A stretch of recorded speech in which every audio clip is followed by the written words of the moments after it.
It's time to wake up, witches. I'm your host, Kat Adams, and I'm here to remind you that no matter where you're at in life, you're not stuck.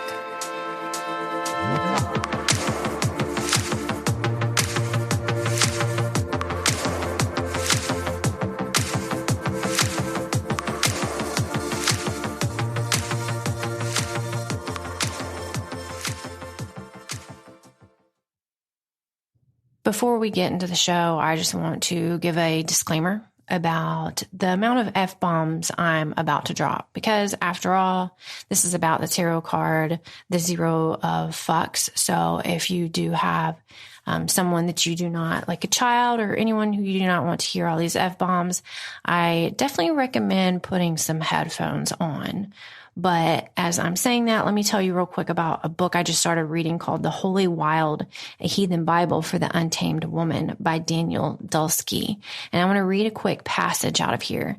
So she's talking about the divine feminine. She's talking about basically the goddess within. And she says, "You are flawed to perfection. And regardless of the precise nature of your wounds or your identity, you know her being the divine feminine. Whatever you have been told of your body's value or the merit of your art and work, your mudcake soul is no less beauty than your bright spirit light, and I will stand arm in arm with you while we reclaim our wild worth as divine beings who are of this earth as much as we are of any ethereal heaven. She is still beating out her rhythm for us, my love, and she will not be trapped in any pink, glittery, ineffectual shape, even one we may call goddess. It is not the soft and passive feminine that has been socially suppressed, after all, for this form of the sacred is easily molded, controlled, and commodified. Sister, we do not always find her in the light. Sometimes we find her in the dark. We find her in the places that terrify us, and we find her in the places they told us not to look." And I'm just going to let you sit with that for a moment. As a woman, you're constantly being told how to behave. You're told, don't do this, do that, or say this, don't say that. And in truth, you're not going to win either way. Either way is not going to be good enough for them. And that's the point. They want you confused. They don't want you to find that power because that's how they control you. I've always been told I should be more ladylike. I should be more approachable because the way I speak might not be approachable. And I got to practice what I preach. So today I'm going to give 0 fucks and I'm going to talk from a place they told me not to. Let's get started. Last weekend, my BFF came and I think I might have talked about her before. Xtina, she's amazing. She's super fun. And she stuck by me through my divorce, and she's just awesome. And I was like, hey, can I interview you? Because I really want someone who's been in my life who saw the before and after of my toxic relationship to talk about that from an outside perspective. And so we did, and it was freaking amazing. It was amazing. I had so much fun. We made some drinks, we chit-chatted, and then the interview was over and we stopped. And then we started talking again, and I was like, oh no, we need to be recording right now. So we turned it back on, and then we kind of, I wouldn't say gossip because I hate gossip.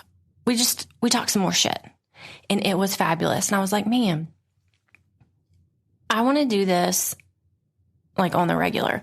I need to find women specifically who've got to the other side of their abusive marriages, abusive relationship, abusive parents or whatever, and how they're thriving. I want to interview them. I want to put them on this podcast. I want to blast them out so you all can see that it can be done. So look for that in the future. If you are a woman who's gotten out, feel free to hit me up. You can email me at kat@katadams.com. If you know someone, have them hit me up. I think I'm going to come up with like some kind of Google survey or whatever and hopefully pull some shit together to bring you regular interviews because it's super inspiring and it's super motivating, especially when you hear that it's not a one size fits all. You know, everyone kind of does their own thing to get unstuck. In news you should know, I recently came across an article, and it's about how I'm clicking through my computer. If you hear the clicks, I am not going to delete those out, okay? It's too time consuming. Domestic violence hotline calls will soon be invisible on your family phone plan. This is an article from Ars Technica. I am going to drop it in the show notes, but this is huge. There's not a lot of laws out there to protect domestic violence victims, and this one is big. And let me tell you why. I had so many problems with getting shit done after my divorce. So I had AT&T internet, and it was in my husband's name, who was then my ex-husband. He was not on my, I got his name off my home. So then the home is in my name, but the internet connected to my home is in his name.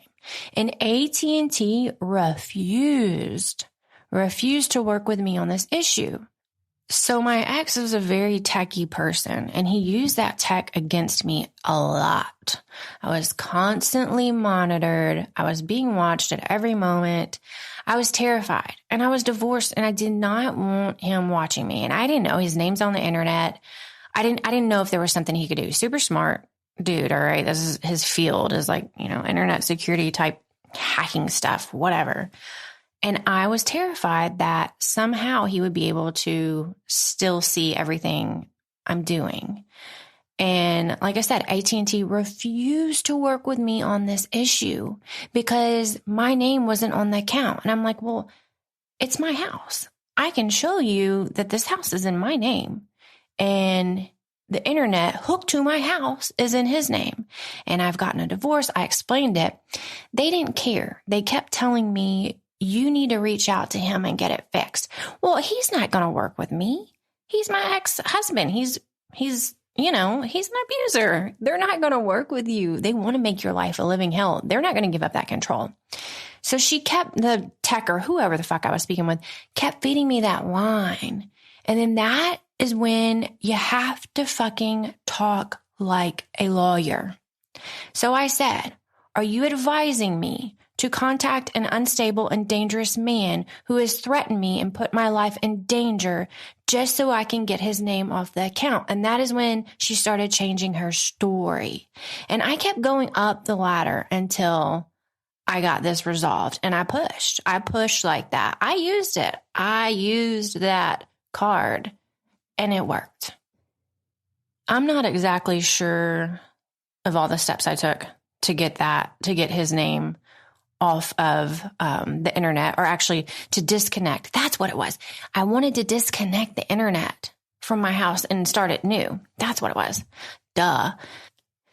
My head's in a blur right now because, like I said, my friend was here last weekend and we still recovering. But anyways, I could not disconnect his internet from my house. Ridiculous. And I wish I remember the steps I took to do it. If you're having that issue, reach out to me and I can try to remember and figure out what I did besides push back on the people who were like, just talk to him. And I've had that so much in my life when, you're entangled. Isn't that what Jada likes to call it? When you're entangled with someone and, your finances and whatever, your name's on this, his name's on that. It's so hard to get anything done unless your ex-partner is willing to work with you on that. And we know that's not going to happen because they want to make your life a living hell. So yeah, this article, when I saw it, I was like, hey, it's at least one step in the right direction. That now, I'm starting to see some laws being passed to help in the tech world with abuse victims. So know that is in the plans. I'm not exactly sure when it's going to roll out. Like I said, I'll drop the link to this article in the show notes, but that's a good thing. That's a good thing, at least now or very soon. You're going to be able to reach out to hotlines for help without that showing up on your phone bill. Because if your abuser's like mine, very techy, then they're going to be watching everything. They're going to be seeing everything, and you have to stay safe. So there's your good news for today. And we all need some good news because Tennessee has been in the news recently, which is my home state, and for nothing happy. for nothing happy. You know, we had the mass shooting. I feel like I keep talking about this. It's making me sick to my stomach. Nothing's been done about it. It's horrible. And nothing's going to be done about it until you get women in there making the laws. Because I don't know if you've watched already the expulsion of those 3 Democratic members, when actually only 1 or 2 were, and they were the African-American men. It was not the white woman. So what does that tell you? You know, it's all about race, although they tried to silence all 3 of them. And, you know, if you're a woman listening to this podcast, you know, how you're always being silenced. And that woman was up there fighting for my children. She was fighting for your children. She was talking about gun safety, and no one else was talking about it. There was literally just a mass shooting. Children died in a school in Nashville, and they're not talking about that. They're talking about 3 members up there that were holding up signs and talking about stricter gun laws. That's it. So yeah. So you needed some happy news today, and I just dropped that unhappy news bomb on you, and I'm so sorry.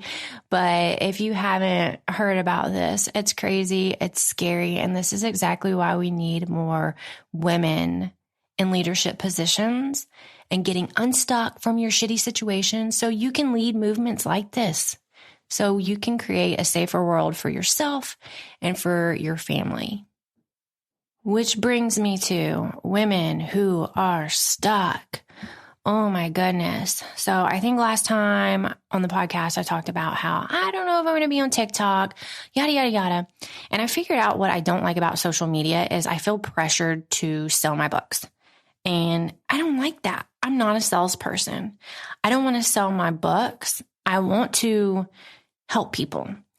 And yeah, I would say my books help people, especially my nonfiction coming out that you can pre-order. FYI, right now, you're not stuck on all major platforms.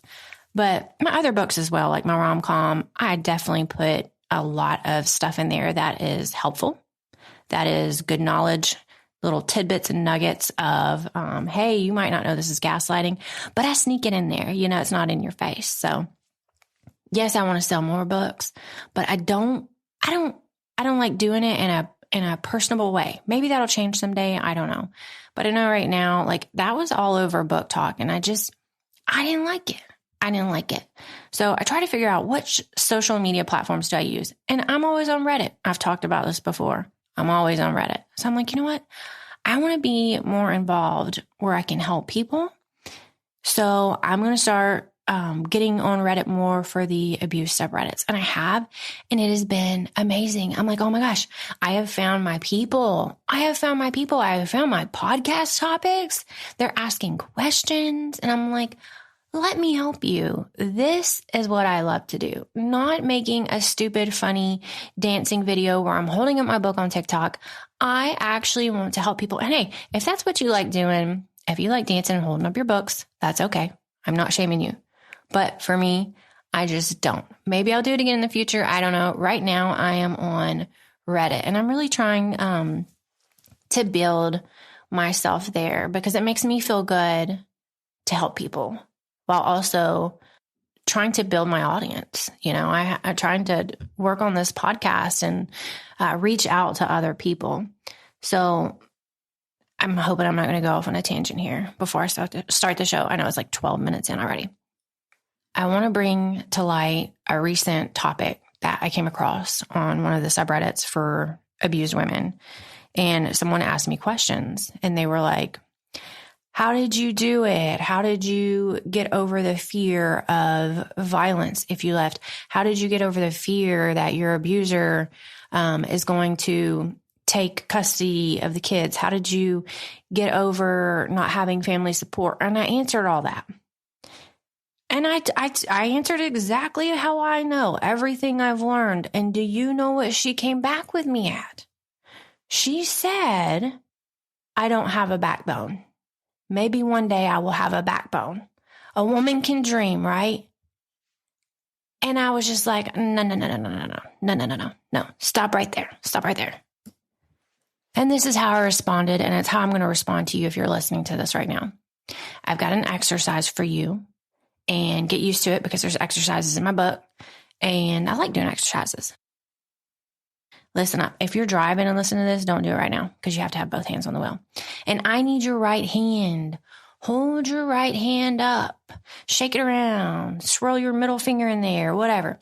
Reach around your back, your shoulder, toward the center of your neck until you feel this hard, lumpy thing.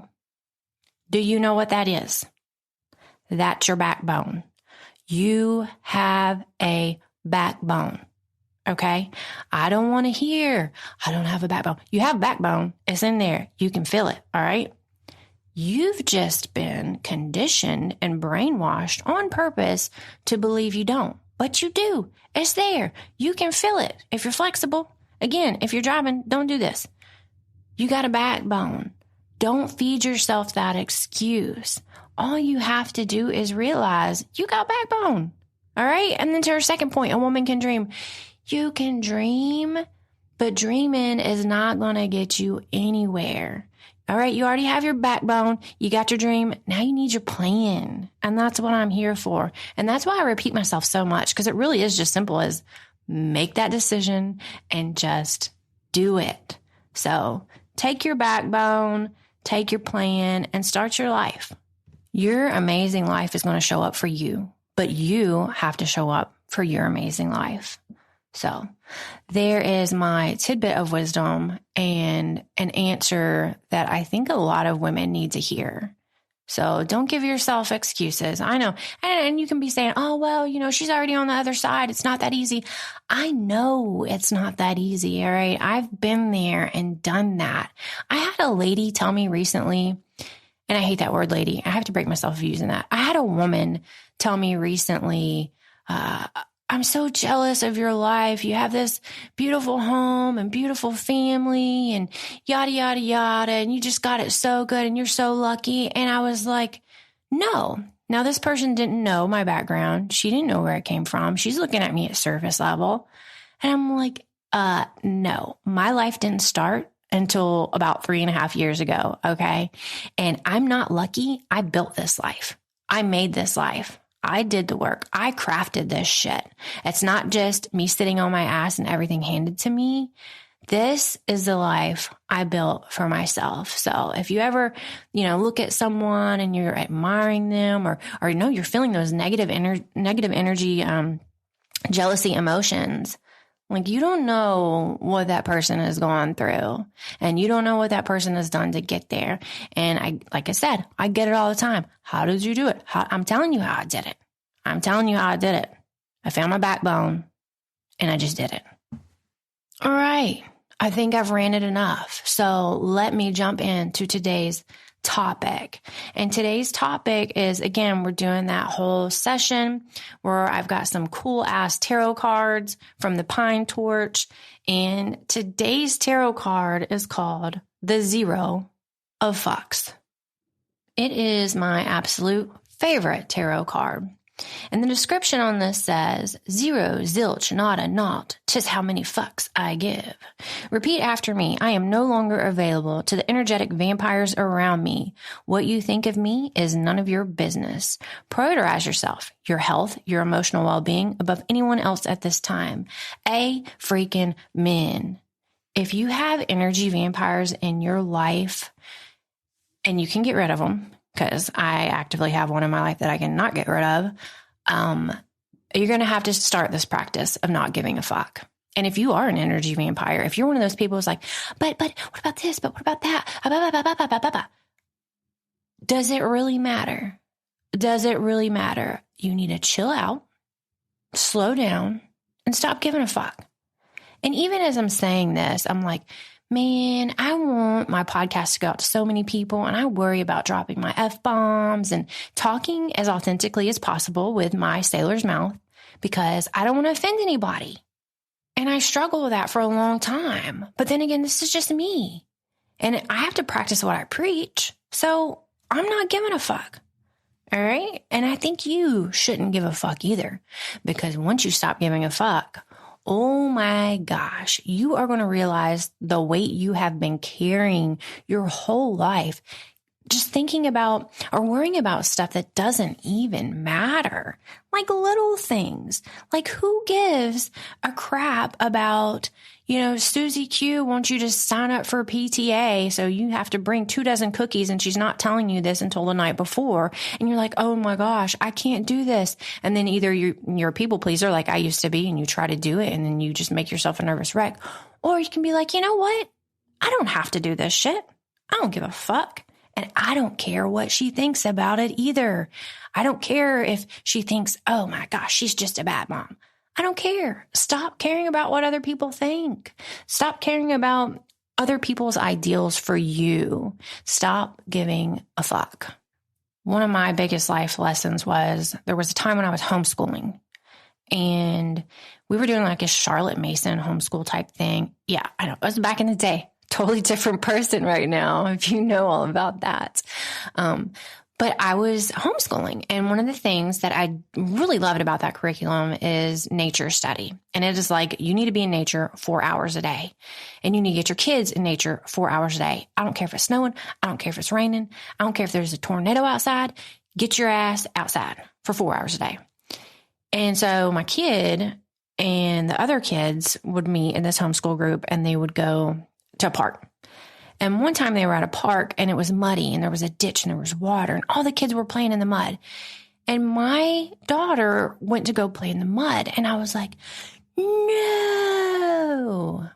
Right then I started thinking about, oh my gosh, I'm going to have to clean her up. She's going to get mud in my car. Then I'm going to have to clean the car up. We have a long ride back home. I don't want to deal with it. I don't want to deal with it. And I was like, talking to my daughter, hey, no. And another mom was like, hey, Kat, it's okay. It really is okay. She put me in check. I didn't even know how to respond because she was right. I'm like, why do I care about some mud? Why do I care about some mud more than my kid laughing and having fun in that mud with her friends? I don't know. It didn't matter. She basically told me to stop giving a fuck. And that was a huge wake-up call for me, because it wasn't worth it for me to give a fuck and be pissed off about that and just be like, that mom or that woman who's like, but what about this? But what about... It don't matter. So I get life lessons like that all the time, even outside of talking about abusive relationships. It's everywhere. Now, that story happened years ago, but I come back to it all the time because it's so relevant. And I really feel like that was one of my true wake-up calls to giving zero fucks. Now, do not mistake me for saying you shouldn't care about the world around you. Otherwise, I would not have this podcast. That is not my intention. I don't want you to not care about the world around you. That is not what I'm saying. I'm saying stop caring about the shit that doesn't matter. Stop caring about the stuff that's not going to affect the big picture of where you want to go. Stop giving a fuck when your abusive husband says, but if you leave, I'm going to spontaneously combust into a million pieces of, farts. Who cares? I give zero fucks. You can't let them manipulate you like that. I mean, there's so many dimensions to this not giving a fuck. It's like, it's endless. But once you adopt it and you really, truly stop caring, it's going to open up so many doors for you. You're going to have so much time. You're going to have so much energy, and you're going to realize that people have been trying to manipulate your behavior by wanting you to give a fuck about certain things that truly do not matter. And if you're having trouble differentiating between, hey, what really matters and what doesn't, think of it this way. Does it really affect the big picture? Okay, we'll go back to your husband combusting into farts. Does that, if you left your husband and he combust into a million farts, does that truly affect the future of where you're wanting to go? Sure, maybe let's just go ahead and say, I don't want nothing bad to happen to him. Fine, whatever, But is it going to affect you? Is it truly going to affect you? And is it affecting you now to the point where you're like, I can't because he'll combust into farts. I can't do it. That's an excuse. That's what I'm saying. Don't give a fuck about what he does. Give a fuck about what you do. Don't waste your energy on him or energy vampires or whatever. Use your energy for change in you. Use your energy for change in your children's lives. Use your energy for change in the world. Use your energy like the 3 Democrats who just got expelled, or the 2, unfortunately, racism, still alive in Tennessee. That's not a surprise. Use your energy for those who are trying to change the world in a better way. Don't use it worrying about shit that don't matter. Don't use it worrying about cleaning up mud. Okay? Use it for what is going to get you to where you need to go. What is the big picture? What do you want? Do you want a joyful life of stability and peace? If you're listening to this, I'm assuming you do, then use your energy for that. Not worrying about shit that don't matter. And you're probably saying, oh, well, that's all well and good and all, but how? And it's as simple as I keep telling everyone. I just hit my fist on the table. I'm going to have to delete that one out. I was getting passionate there for a second, like I'm preaching in a pulpit, because I feel like I am, and you need to hear me out. It is really as simple as I keep telling you. You just do it. Reach around again. Feel your backbone. You can already do it. You have a backbone. And once you make the decision and you just tell yourself, you know what? I'm not going to give a fuck. Let's see what happens. It's scary. It is scary to let go of that control, because that's what it is. You're trying to control someone else. You're trying to control an outcome, and you can't. You can't do that. You can only control yourself. So start controlling yourself by giving 0 fucks and being terrified about what that's going to bring you. And very soon you're going to realize, oh, wow, nothing too terrible actually happened. Now, I'm not going to say nothing terrible actually happened. Like I said, if you're going to give 0 fucks and you're going to get a divorce, it's going to be hard and it's going to be pretty terrible. Eventually, it's going to be great. But especially in the scheme of little things, nothing bad is really going to happen if you let your kid play in the mud. Actually, do I need a disclaimer with that? I'm overthinking brain, and I'm like, oh my gosh, what if he slips and falls and busts his head open? You know what I'm trying to say. If you're constantly finding yourself worrying about what other people think, or worrying about little tiny details that really do not matter in your life, or worrying about, well, if I do this, someone's going to do that. Well, I can't leave because my husband said this or my husband said that. Stop giving a fuck. Who cares if he combusts into farts? I don't. Do you truly care if your abuser bursts into farts? More than likely, if he tells you he's going to burst into farts, that's probably because he's trying to keep you there, because he knows you do give a fuck. And I don't know why you're giving a fuck about someone who does not, and is clear that they do not give a fuck about you. So what's our homework for today? You're going to feel your backbone. You're not going to say, well, a woman can dream, right? Yes, you absolutely can dream, but dreaming's not going to get you anywhere. So you're going to take step 1, and you're going to make the decision to take action and stop giving yourself excuses by giving a fuck about shit that doesn't matter. Pull that tarot card. Next time you think, I have to bring home baked cookies to Susie Q's class, or those other PTA moms are going to think I'm a horrible mom, or I have to cut the lawn this week. I'm feeling like shit. I don't want to cut the lawn this week, but I have to cut the lawn this week because those bitches that control the HOA might think I'm trash. Or my husband told me that if I take one girls' day for a quick brunch, then he's going to have to watch the kids and he might miss the game. And if he misses the game, he's going to be really sad. Don't give a fuck. Don't give a fuck. You deserve happiness. You deserve peace. You deserve a life of freedom from other people's behavior that is affecting you in a negative way. You deserve life from freedom for other people's perceptions of you, of what they think you should be. You should just be yourself. And that starts by not giving a fuck. And I know lots of F-bombs in this episode. I hope your kids aren't listening, or maybe they should. I don't know. Imagine a world where our children, and do not come at me with that. Oh my gosh, kids and that. No, but imagine a world where your children aren't sweating the small stuff. And I see that now as my daughter is about to turn 12 very, very, very soon. She is starting to tell me she is embarrassed of her room. She doesn't like her room. She's got an amazing room, by the way, but she doesn't like her room because she thinks all the kids will make fun of her because I don't know. Because it's really like she's got an awesome ass room, but she's afraid kids are going to make fun of her. And just imagine if we started teaching children, people, especially little girls from the start, hey, we don't have to say don't give a fuck because obviously we're speaking to kids. But if we say, hey, it doesn't matter. It doesn't matter. It doesn't matter. And if you think it does matter and it's going to change something with like some of your so-called friends, they're not your friends in the first place. So it took me a long time to get there. I'm approaching 40 and I finally learned that life lesson that, things don't matter. I don't care what people think about me. I'm going to be my true authentic self. And the freaking freedom I feel doing that is amazing. And I wish everyone could feel it. And I really feel like that needs to start at a young age. So yeah. Use that lesson on your children. Just, don't use the F-bomb.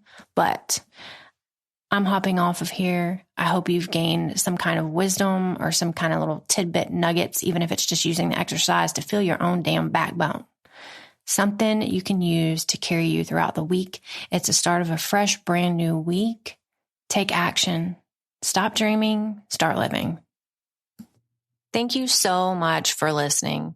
If you love the show, please leave a rating, a review. And if you know anyone who also might love the show or who could benefit from this information, please be sure to share it and subscribe. The more we get this out to people, the more people we can help. And I truly believe there's so many women who need to hear these words because so many women are feeling stuck. Also, if you're looking for me, you can usually find me on the gram at author Kat Adams, and be sure to head over to my website, and that's Kat Adams, Adams with a double D's.com. Subscribe to my newsletter for the latest information. Also, when you subscribe, you're going to get a free novella. And just be forewarned, my raunchy rom-com is as dirty as my mouth. So if that's your thing, go for it. It's super hilarious. But thank you again for tuning in. Until next time, please stay safe, and I'll see you on the other side.